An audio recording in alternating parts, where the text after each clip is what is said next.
है, मजाक उड़ाया जाता है कि भाई दो रोटियां खाते हो, एक खाओ,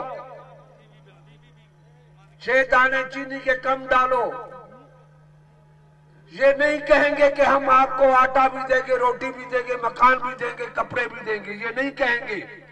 तुम कम करो, जैसे हम आपके ऊपर हुक्मरान बनके हाकमियत करते रहे। इस सारी सियासत में जो खेल खेला जा रहा है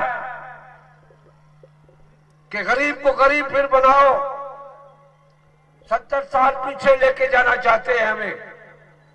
गरीब को गरीब बनाओ, मगर हम कहते हैं कि ये गरीब अगर आज भी उठ खड़े हो, हमें बुलाने की जरूरत भी न पड़े, जहां पे आवाज सुने, कहां पे एहतजाज है, वहां पहुंच जाए। ये गरीब खड़ा हो गया, ये गरीब ने अपना हक मांगना फिर शुरू किया, तो इमरान खान तुम्हें छुपने की जगह नहीं मिलेगी।